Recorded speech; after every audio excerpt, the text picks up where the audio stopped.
രാഷ്ട്രീയ കൊലപാതകങ്ങൾ കേരളത്തിലൊരു തുടർക്കഥയായി നടന്നുകൊണ്ടിരിക്കുന്നു എന്ന് മാത്രവുമല്ല, രാഷ്ട്രീയ കൊലപാതകങ്ങൾ, UAPA ചുമത്തൽ സംബന്ധിച്ച വിവാദം, അതേപോലെ തന്നെ പീഡനങ്ങൾ, പോലീസ് തലപ്പത്തുള്ള അടി, ഇങ്ങനെ ഒട്ടേറെ പ്രശ്നങ്ങൾ, ഒട്ടേറെ ആരോപണങ്ങളാണ് നിങ്ങളുടെ മന്ത്രിസഭയിലെ ആഭ്യന്തര വകുപ്പ് കഴിഞ്ഞ 1.5 വർഷമായി 100 കണക്കിന് ആരോപണങ്ങളാണ് നേരിട്ടുകൊണ്ടിരിക്കുന്നത്. എൻ്റെ ചോദ്യം, ആഭ്യന്തര വകുപ്പ് ഏതെങ്കിലും മറ്റൊരാൾ കൈകാര്യം ചെയ്യേണ്ട ഒരു സാഹചര്യം കേരളത്തിലോട്? മുഖ്യമന്ത്രിക്ക് ഒരുപാട് ചുമതലയുള്ള ആളാണല്ലോ. വളരെ സമർത്ഥമായിട്ടാണ് നമ്മുടെ രാജ്യത്തെ ആഭ്യന്തര വകുപ്പ് പ്രവർത്തിച്ചുകൊണ്ടിരിക്കുന്നത്. വളരെ സമർത്ഥമായിട്ടാണ് ഇതിന് നേതൃത്വം മുഖ്യമന്ത്രി നടത്തിക്കൊണ്ടിരിക്കുന്നത്. ഇത് ഞങ്ങൾക്കെതിരായി എതിരാളികൾ നടത്തുന്ന കടന്നാക്രമണങ്ങളാണ്. കഴിഞ്ഞ UDF സർക്കാരുമായി താരതമ്യപ്പെടുത്തുമ്പോൾ ഈ സർക്കാരിൽ ആഭ്യന്തര വകുപ്പ് കൈകാര്യം ചെയ്യുന്ന മുഖ്യമന്ത്രിക്ക് എത്ര തവണ കേരളത്തിൻ്റെ നിയമസഭയിൽ വന്ന് പറയേണ്ടി വന്നിട്ടുണ്ട് പോലീസിന് വീഴ്ച പറ്റി? എത്ര ആരോപണങ്ങളാണ് ആഭ്യന്തര വകുപ്പിനെതിരെ ഉയരുന്നത്? ഇപ്പം നിങ്ങൾക്ക് തിരിച്ചറിവുണ്ടായതുകൊണ്ടാണല്ലോ MV ജയരാജനെ പോലെ ഒരാളെ അവിടെ ഒരു പൊളിറ്റിക്കൽ പോസ്റ്റിംഗ് നടത്തിയത്. കാരണം ആഭ്യന്തര വകുപ്പ് കൈകാര്യം ചെയ്യാനായിട്ട് ഏതെങ്കിലും ഒരു ഉദ്യോഗസ്ഥന് ചുമതല നൽകണമെന്നുള്ള ഉറച്ച ബോധ്യത്തിൻ്റെ അടിസ്ഥാനത്തിലാണ് ജയരാജനെ പോലെ ഒരാൾ അവിടെ വരുന്നത്. അപ്പോൾ ആഭ്യന്തര വകുപ്പിന് ഇങ്ങനെ തുടർച്ചയായ വീഴ്ചകൾ വരുന്ന സാഹചര്യത്തിൽ മുഖ്യമന്ത്രി ആ വകുപ്പ് ഒഴിഞ്ഞുകൊണ്ട് വേറെ ആരെങ്കിലും ഏൽപ്പിക്കുന്നതല്ലേ നല്ലത്? ഇതിപ്പോൾ ഇപ്പോഴും ഇന്നും ഇന്നലെയുമല്ലേ, എത്രയോ കാലമായി ആ തരത്തിലുള്ള കടന്നാക്രമണങ്ങൾ നടന്നുകൊണ്ടിരിക്കുകയാണ്. ഞങ്ങളെ സംബന്ധിച്ചിടത്തോളം എന്താണോ ശരി, ഈ ആക്ഷേപങ്ങളും ഈ വിമർശനങ്ങളിലും ഒട്ടും കൂസാതെ തന്നെ ഇവയിൽ ശരിയുണ്ടെങ്കിൽ പരിശോധിക്കാനും തിരുത്താനും ആ നിലയിൽ ഒരു ഉറച്ച നിലപാട് സ്വീകരിച്ചുകൊണ്ട് മുമ്പോട്ട് നീങ്ങുകയാണ് ചെയ്തു പോകുന്നത്. അല്ല, ഇതിപ്പോൾ ഞാനോ അല്ലെങ്കിൽ എതിർ പാർട്ടിയിലുള്ള അല്ലെങ്കിൽ നിങ്ങളുടെ രാഷ്ട്രീയ എതിരാളികളോ ഉന്നയിച്ചിട്ടുള്ളൊരു വിമർശനമല്ല പിണറായി വിജയൻ സർവ്വനിയന്താവായി നിൽക്കുന്നു എന്നുള്ളത്. പകരം ഇപ്പോൾ കഴിഞ്ഞ ദിവസം തന്നെ നിങ്ങളുടെ മുന്നണിയിലെ രണ്ടാം കക്ഷിയായ CPIയുടെ സംസ്ഥാന സെക്രട്ടറി പറഞ്ഞത് എന്താ? മന്ത്രിസഭ എന്ന് പറയുന്നത് ഹെഡ് മാസ്റ്ററും കുട്ടികളുമാണെന്ന് വിചാരിക്കരുത് എന്നാണ്. മന്ത്രിസഭയിലും പാർട്ടിയിലുമൊക്കെ ഒരു ഏകാധിപതിയായി പിണറായി വിജയൻ നിൽക്കുന്ന ഒരു സാഹചര്യമുണ്ടോ എന്നാണ് എൻ്റെ ചോദ്യം. വിമർശനം ഉന്നയിച്ചത് താങ്കളുടെ സഖ്യകക്ഷി. ഇല്ല, ഞങ്ങളുടെ പാർട്ടി, എൻ്റെ പാർട്ടിയെ സംബന്ധിച്ചിടത്തോളം പറയാൻ എല്ലാ വിഷയങ്ങളെ സംബന്ധിച്ചും തുറന്ന് ചർച്ച ചെയ്ത് ജനാധിപത്യപരമായി തീരുമാനിക്കുന്ന സമ്പ്രദായമാണ് ഞങ്ങൾക്കുള്ളത്. ഇക്കാര്യത്തിൽ ചില വിമർശനങ്ങൾ ചില കക്ഷികൾ ഉന്നയിക്കുന്നു. അല്ല, പക്ഷേ മറ്റു കക്ഷികൾക്ക് എന്തുകൊണ്ടത് ബോധ്യപ്പെടുന്നില്ല? സഖ്യകക്ഷികൾക്ക് എന്തുകൊണ്ടത് ബോധ്യപ്പെടുന്നില്ല? പിന്നെ എന്തുകൊണ്ടാണ് അങ്ങനെ ഒരു കക്ഷിയുടെ നേതാവിൻ്റെ ഭാഗത്ത് നിന്ന് അങ്ങനെ ഒരു പരാമർശമുണ്ടായി എന്ന് മാത്രമാണ്. അത് പരസ്യമായിട്ടല്ലേ ഇത്തരം പരാമർശങ്ങൾ ഇടതുപക്ഷ ജനാധിപത്യ മുന്നണിയിൽ ഉന്നയിച്ച് പരിഹാരം കാണാൻ ശ്രമിക്കുകയാണ് വേണ്ടത്. അത്തരം ഒന്നുണ്ടായിട്ടില്ല എന്നുള്ളതാണ് അറിയാൻ കഴിഞ്ഞത്. അദ്ദേഹമാണ് തീരുമാനിക്കേണ്ടത് ഇത്തരം പരസ്യമായ അഭിപ്രായ പ്രകടനങ്ങൾ ആരെ സഹായിക്കുന്നു എന്നുള്ളത്. അല്ല, ഇവിടെയാണ് പ്രശ്നം. അതായത് ഈ സർക്കാരിന്, ഈ മന്ത്രിസഭയ്ക്ക് കൂട്ടുത്തരവാദിത്വമില്ല എന്നൊരു പ്രചാരണം തന്നെ വളരെ ശക്തമാണ്. ഇത് നിയമസഭയിൽ തന്നെ പ്രതിപക്ഷം പറയുകയാണ് കൂട്ടുത്തരവാദിത്വമില്ല നിങ്ങളുടെ സർക്കാരിന്. കാരണം വെച്ചാൽ നിങ്ങളും ഭരിക്കുന്ന ഒന്നാം പാർട്ടിയും രണ്ടാം പാർട്ടിയും തമ്മിൽ മുഖാമുഖം നിൽക്കുന്ന ഒരവസ്ഥ. CPIയും മുഖ്യമന്ത്രിയും തമ്മിലാണ് ഏറ്റുമുട്ടൽ നടക്കുന്നത്. അത് മൂന്നാർ വിഷയം മുതൽ വളരെ ശക്തമായി നമ്മൾ കണ്ടുകൊണ്ടിരിക്കുകയാണ്. ഈ ഒരു സാഹചര്യം ഒരു മന്ത്രിസഭയ്ക്ക് ചേർന്നതാണോ, ഒരു മുന്നണിക്ക് ചേർന്നതാണോ? ഇത് പല കക്ഷികൾ ചേർന്നിട്ടുള്ള ഒരു ഐക്യമുന്നണിയാണ്. ഓരോ കക്ഷികൾക്കും രാഷ്ട്രീയ പ്രശ്നങ്ങളെപ്പറ്റി, സാമ്പത്തിക പ്രശ്നങ്ങളെപ്പറ്റി, അതുപോലെ ഭരണപരമായ പ്രശ്നങ്ങളെ സംബന്ധിച്ചിടത്തോളം വ്യത്യസ്ത അഭിപ്രായങ്ങളുണ്ടെന്ന് വരാം.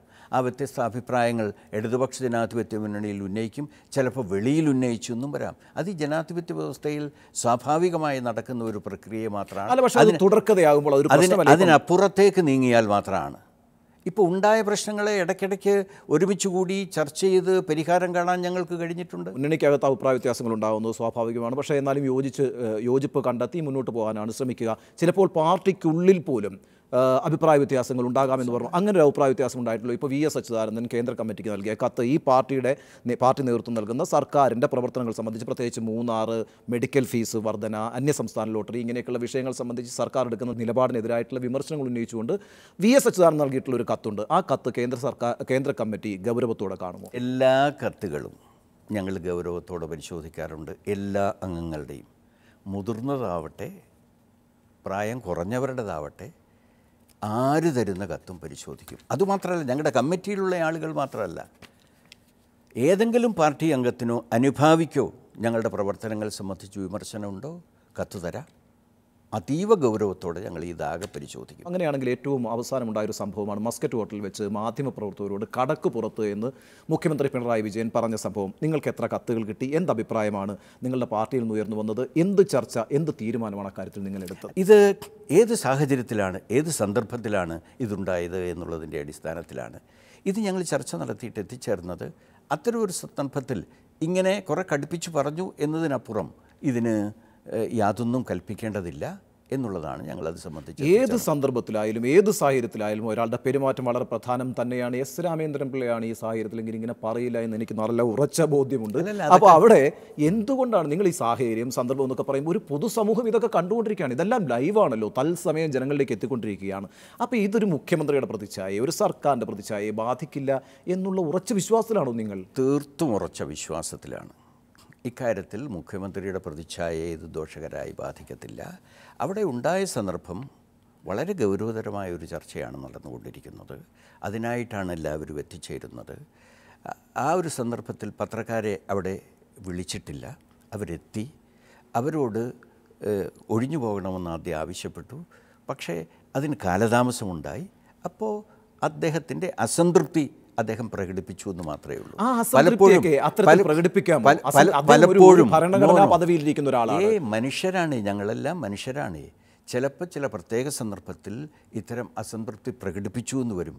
വിജയനെ സംബന്ധിച്ചിടത്തോളം എത്രയോ കൊല്ലക്കാലത്തെ അനുഭവം എനിക്കുണ്ട്. അദ്ദേഹം പറയാനുള്ളത് മുഖത്ത് നോക്കി പറയും. അതിന് ഒരു മിനുസം കൊടുക്കാനോ ഒരു കസവ് അതിനകത്ത് തുന്നിച്ചേർക്കാനോ ഒന്നും അദ്ദേഹം ശ്രമിക്കാറില്ല. പറയാനുള്ളത് പച്ചയായി പറയും. അത് അദ്ദേഹത്തിൻ്റെ ഒരു തനിമയാണ്. അല്ലെ, ഒരു പൊതുസമൂഹത്തിലെ പൊതുവേദിയിലേക്ക് നമ്മളെ എങ്ങനെ കണ്ടക്ട് ചെയ്യുന്നു എന്നുള്ളത് വളരെ പ്രധാനമാണ്. ഇപ്പോൾ എന്താ പറഞ്ഞത്, ഇപ്പം കടക്ക് പുറത്ത് എന്നുള്ള വാചകത്തിന് പിന്നാലെ കേരളത്തിലെ മാധ്യമങ്ങളിൽ നിരന്തര ചർച്ച അതുമായി ബന്ധപ്പെട്ടാണ് നടക്കുന്നത്. സാമൂഹ്യ മാധ്യമങ്ങളിൽ അതുമായിട്ട് ബന്ധപ്പെട്ടാണ് നടക്കുന്നത് ചർച്ചകൾ. കെ മുരളീധരൻ കഴിഞ്ഞ ദിവസം എന്താണ് പറഞ്ഞത്, AK സെൻറ്ററിലെ പ്യൂണിനെയോ ക്ലർക്കിനോടോ പെരുമാറുന്ന രീതിയിലാണ് ഇപ്പോൾ പിണറായി വിജയൻ മാധ്യമങ്ങളോട് പെരുമാറിയെന്നാണ്. മാധ്യമങ്ങളോട് പെരുമാറി എന്നുള്ള കാര്യം ഞാൻ മാറ്റിവെക്കാം, ആരോടും കടക്ക് പുറത്ത് എന്ന് മുഖ്യമന്ത്രി പദവിയിലിരിക്കുന്ന ഒരാൾ, ഒരു സമുന്നതനായ രാഷ്ട്രീയ നേതാവ് പരസ്യമായി പറയുന്നത് എത്ര ശരിയാണ്? അവിടെ കൊലപാതകങ്ങളും സന്ദർഭവും സാഹചര്യവുമാണ് ഈ പ്രധാനം. അങ്ങനെ ഒരു സന്ദർഭത്തിൽ അദ്ദേഹത്തിൻ്റെ അസംതൃപ്തി പ്രകടിപ്പിച്ചു. അതിനപ്പുറമൊന്നുമില്ലേ. അത് പ്രകടിപ്പിച്ചു എന്നുള്ളത് അത് മറച്ചു വച്ചില്ല, അത് പ്രകടിപ്പിക്കാൻ തയ്യാറായി. അതിനെ സംബന്ധിച്ചിടത്തോളം പലർക്കും പല വിലയിരുത്തലുമുണ്ട്. എനിക്ക് കിട്ടിയിട്ടുള്ളത് ലക്ഷക്കണക്കിന് ആളുകൾ ഇതിനെ പിന്തുണയ്ക്കുന്ന അഭിപ്രായം എൻ്റെ അരികിൽ വന്നിട്ടുണ്ട്. ഇത് പല കാര്യത്തിലും ഉണ്ടായിട്ടുണ്ട്. അല്ല, നിങ്ങളുടെ മുഖ്യമന്ത്രി നേരിടുന്ന ഏറ്റവും വലിയൊരു ആരോപണം എന്ന് പറഞ്ഞാൽ അദ്ദേഹം പാർട്ടി സെക്രട്ടറി എന്ന പദവിയിൽ ഇരുന്ന ഒരാളാണ് കഴിഞ്ഞ 17 വർഷമായിട്ട്. അവിടെ നിന്ന് അദ്ദേഹം മുഖ്യമന്ത്രി ആയിട്ടില്ല, പക്ഷേ മുഖ്യമന്ത്രി എന്നുള്ള നിലയ്ക്ക് ഉയർന്നിട്ടില്ല എന്നുള്ളതാണ് അദ്ദേഹം നേരിടുന്ന ഏറ്റവും വലിയൊരു ആരോപണം. അതിനെ ഊട്ടി ഉറപ്പിക്കുന്ന പ്രവർത്തനങ്ങളാണ് അദ്ദേഹത്തിൻ്റെ ഭാഗത്തു നിന്നും. അദ്ദേഹം കൂടുതൽ ജനകീയനാകണം എന്നൊരു വിലയിരുത്തൽ, ഒരു അഭിപ്രായം കേന്ദ്ര നേതൃത്വത്തിനും സംസ്ഥാന നേതൃത്വത്തിനും ഉണ്ടോ? അദ്ദേഹം അങ്ങേയറ്റം ജനകീയനാണ്. അങ്ങേയറ്റം ജനകീയനായതുകൊണ്ടാണല്ലോ ഈ തെരഞ്ഞെടുപ്പിൽ വിജയിക്കാൻ കഴിഞ്ഞത്. ഒരു കാര്യത്തിലും അദ്ദേഹത്തിൻ്റെ ജനകീയതയ്ക്ക് കുറവുണ്ടായിട്ടില്ല, ശക്തിപ്പെട്ടു വരികയാണ് ചെയ്തിട്ടുള്ളത്.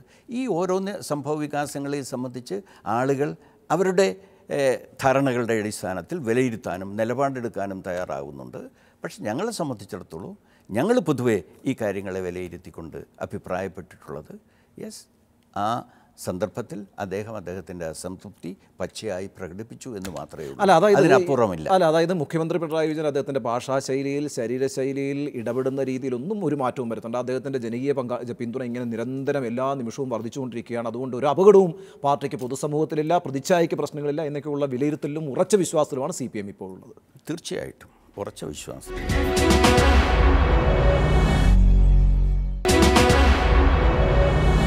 ദേശീയ ജനറൽ സെക്രട്ടറി ആയിട്ടുള്ള സീതാറാം യെച്ചൂരിയെ നിയന്ത്രിക്കുക എന്നുള്ളതാണോ ഇപ്പോൾ പോളിറ്റ് ബ്യൂറോയുടെ ഒരു വലിയ ചുമതലയായിട്ട് വന്നിരിക്കുന്നത്? ഇപ്പോൾ ഏറ്റവും ഒടുവിൽ അദ്ദേഹത്തിൻ്റെ രാജ്യസഭാ സ്ഥാനാർത്ഥിത്വം സംബന്ധിച്ച് വലിയ വിവാദങ്ങളാണ് ഉണ്ടായത്. അത് വളരെ മോശമായി പോയി. അല്ലല്ല, ഈ കാര്യങ്ങളെല്ലാം ഇപ്പോൾ പാർട്ടിയുടെ കാര്യങ്ങളെല്ലാം ഞങ്ങൾ കൂട്ടായിട്ടല്ലേ ചർച്ച ചെയ്ത് തീരുമാനിക്കാനാവുക. ഇക്കാര്യത്തിൽ രാജ്യസഭ ബംഗാളിലെ കമ്മിറ്റിക്ക് അവർ ധാരണയിലെത്തിച്ചേർന്നു. അദ്ദേഹത്തെ സ്ഥാനാർത്ഥിയാക്കണമെന്നുള്ള ധാരണയിലെത്തിച്ചേർന്നു. ഞങ്ങൾ കൂട്ടായി ചർച്ച നടത്തി തീരുമാനിച്ചു. ഇന്നത്തെ നിലയിൽ കോൺഗ്രസിൻ്റെ സഹായത്തോടുകൂടി കമ്മ്യൂണിസ്റ്റ് പാർട്ടി ഓഫ് ഇന്ത്യ മാർക്സിസ്റ്റിൻ്റെ ജനറൽ സെക്രട്ടറി പാർലമെൻറ്റിൽ പോകുന്നത് ശരിയായിരിക്കില്ല. അതുമാത്രമല്ല, കോൺഗ്രസ് അഭിപ്രായപ്പെട്ടിട്ടുണ്ട് സീതാറാം യെച്ചൂരിക്കൊഴിച്ച് മറ്റൊരാൾക്കും ഞങ്ങൾ പിന്തുണ നൽകില്ല എന്ന് പറഞ്ഞാൽ കോൺഗ്രസ് ആരായിരിക്കണം തീരുമാനിക്കണം എന്നുള്ളതാണ്. ഇതൊരിക്കലും കമ്മ്യൂണിസ്റ്റ് പാർട്ടി ഓഫ് ഇന്ത്യ മാർക്സിസ്റ്റിന് അംഗീകരിക്കാനാവില്ല. സീതാറാം യെച്ചൂരിയും ഇത് സംബന്ധിച്ച് അദ്ദേഹത്തിൻ്റെ അഭിപ്രായം പരസ്യമായി പറഞ്ഞിട്ടുണ്ട്. പാർട്ടിയുടെ കീഴ്വഴക്കങ്ങളും പാർട്ടിയുടെ താല്പര്യങ്ങളും മറികടന്ന് ഇങ്ങനൊരു സ്ഥാനം ഞാൻ ആഗ്രഹിക്കുന്നില്ല എന്ന് പറഞ്ഞിട്ടുണ്ട്. ബംഗാളിലെ കമ്മിറ്റി ബംഗാളിലെ സാഹചര്യങ്ങളുടെ അടിസ്ഥാനത്തിൽ ഇത് സ്വീകരിക്കണമെന്ന് പറഞ്ഞു. അത് സംബന്ധിച്ചാണ് PB ചർച്ച നടത്തിയത്. അല്ല, അവിടെയാണ് പ്രശ്നം. അതായത് ഒരു ബംഗാൾ ഘടകം, കേരള ഘടകം, അല്ലെങ്കിൽ ബംഗാളിനോടൊപ്പം നിൽക്കുന്ന കുറച്ചാളുകൾ ബംഗാൾ ഘടകം, കേരള ഘടകം, കേന്ദ്ര കമ്മിറ്റിയിൽ നല്ല ഭൂരിപക്ഷം പിന്തുണ കേരള ഘടകത്തിന്, ഇത്തരത്തിലുള്ള ഒരു വിഭാഗീയത ദേശീയ തലത്തിൽ ഇപ്പോഴും ഒരു വിഭാഗീയതയും ഞങ്ങളുടെ പാർട്ടിയെ സംബന്ധിച്ചിടത്തോളവും ഇല്ല. ബംഗാൾ ഘടകവും കേരള ഘടകവും തമ്മിൽ ഇങ്ങനെ വിഭാഗീയതയുണ്ട് എന്നുള്ളത് മാധ്യമ സൃഷ്ടി മാത്രമാണ്. ഇത് ബംഗാൾ ഘടകത്തിൻ്റെ അത്രയും അംഗസംഖ്യ കേരള ഘടകത്തിനില്ല. പക്ഷേ അധികാരമുണ്ട്. ഭവനിലെ കറണ്ട് ചാർജ് അടക്കണമെങ്കിൽ കൂടിയും കേരളത്തിൽ നിന്ന് പണം വരേണ്ട ഒരു സാഹചര്യമാണ്. അതുകൊണ്ട് കേരള ഘടകത്തോട് കീഴ്പ്പെട്ട് നിൽക്കണമെന്നുള്ള തരത്തിലൊരു പ്രചാരണം പോലും ഉണ്ട്. അതെല്ലാം ദുർവ്യാഖ്യാനമാണ്. കമ്മ്യൂണിസ്റ്റ് പാർട്ടിയുടെ വരുമാനം സംബന്ധിച്ചുള്ളത് ഞങ്ങൾ ഇലക്ഷൻ കമ്മീഷന് നൽകാറുണ്ട്. ആകെ ഞങ്ങൾക്ക് കിട്ടുന്ന വരുമാനത്തിൻ്റെ ഏതാണ്ട് ഒരു 40% പാർട്ടി അംഗങ്ങളിൽ നിന്നുള്ള വരുമാനവും അതുപോലെ പാർട്ടി ലെവിയിൽ നിന്നുള്ള ഒരു ഘടകത്തോട് വിധേയത്വമൊന്നും ആവശ്യമില്ല. എല്ലാ ഘടകത്തോടും കമ്മ്യൂണിസ്റ്റ് പാർട്ടി അഭിപ്രായങ്ങൾ പരിഗണിച്ച് തന്നെയാണ് തീരുമാനം എടുക്കുന്നത്. ഏതെങ്കിലും ഒരു ഘടകത്തിൻ്റെ മാത്രം നിയന്ത്രണത്തിലാകാനാവില്ലേ ഈ കമ്മ്യൂണിസ്റ്റ് പാർട്ടിയുടെ സംഘടന? ശരി, അപ്പോൾ ഈ രാജ്യസഭാ സീറ്റ് സംബന്ധിച്ചുള്ള തർക്കത്തിൻ്റെ എൻ പ്രോഡക്റ്റ് എന്താണ്? ബംഗാളിൽ നിങ്ങൾക്ക് രാജ്യസഭാ സ്ഥാനാർത്ഥിയില്ല, അതൊരു അട്ടിമറിയാണ്. അല്ലെങ്കിൽ അവിടെ നാമനിർദ്ദേശ പത്രിക തള്ളിപ്പോകുന്നൊരു സാഹചര്യം മനഃപൂർവ്വം സൃഷ്ടിച്ചതാണ് എന്നൊരു തോന്നലുണ്ടോ? ഇല്ല, അതിനെ സംബന്ധിച്ച് ഞങ്ങൾ പരിശോധിക്കട്ടെ. അക്കാര്യം അന്വേഷിക്കാൻ പോവുകയാണ്. അല്ല, അങ്ങനെ ഒരു സാഹചര്യത്തിലേക്കാണ് പാർട്ടി എത്തിയത്. പരിശോധിക്കട്ടെ. പ്രശ്നങ്ങളുണ്ടാവും. ഒരു പ്രശ്നവും പാർട്ടിക്കകത്ത് ഉണ്ടായിക്കൂടാന്നൊരു നിഗമനത്തിലെത്താനാവില്ലേ? ഇത് ജീവനുള്ള ഒരു പാർട്ടിയാണ്. ജീവനുള്ള ഒരു പാർട്ടിയിൽ പ്രശ്നങ്ങളുണ്ടാവും. എങ്ങനെ തീർക്കുന്നു എന്നുള്ളതാണ് പ്രധാനം. എന്നുവെച്ചാൽ എങ്ങനെ തീർക്കുന്നു എന്നുള്ളതാണ് പ്രധാനം, തീർക്കാൻ കഴിയുമോ എന്നുള്ളതാണ് പ്രധാനം. അതൊരു പൊട്ടിത്തെറിയിലേക്ക് പോകുമോ എന്നുള്ളതും വളരെ പ്രധാനമാണ്. ഇപ്പോൾ നടക്കാനിരിക്കുന്ന പാർട്ടി കോൺഗ്രസുമായി സഹകരിക്കാനുള്ള നിലപാടെടുത്തില്ല എങ്കിൽ ഞങ്ങളുടെ വഴി നോക്കും എന്നുള്ളൊരു നിലയിലേക്ക് ബംഗാൾ ഘടകത്തിൻ്റെ നിലപാട് എത്തിച്ചേർന്നിട്ടുണ്ട്. അതിൽ വസ്തുതയുണ്ട്. ഇതെല്ലാം ദുരാരോപണങ്ങൾ മാത്രമാണ്. കേരളത്തിൽ ഇവിടെ ഇപ്പം CPM നേരിടുന്നതും ഏറ്റുമുട്ടുന്നതും കോൺഗ്രസിനോടാണ്. അതേസമയം ബംഗാളിലെ പാർട്ടിയെ സംബന്ധിച്ചിടത്തോളം അവരുടെ നിലനിൽപ്പിൻ്റെയും ഉയർത്തെഴുന്നേൽപ്പിൻ്റെയും പ്രശ്നമാണ്. അവിടെ അവർ മറ്റൊരു സാഹചര്യമാണ് നേരിടുന്നത്. എൻ്റെ ചോദ്യം, കോൺഗ്രസുമായുള്ള സഹകരണവുമായി ബന്ധപ്പെട്ട് ഈ രണ്ട് ഘടകങ്ങളും മുഖാമുഖം നിൽക്കുന്നൊരു സാഹചര്യം പാർട്ടിക്കുണ്ടോ? ഈ രണ്ട് ഘടകങ്ങളുടെ അടിസ്ഥാനത്തിലല്ലേ, ഈ രണ്ട് സംസ്ഥാനങ്ങൾ മാത്രമല്ല കമ്മ്യൂണിസ്റ്റ് പാർട്ടിക്കുള്ളത്, മറ്റ് 24 സംസ്ഥാനങ്ങളുണ്ട്.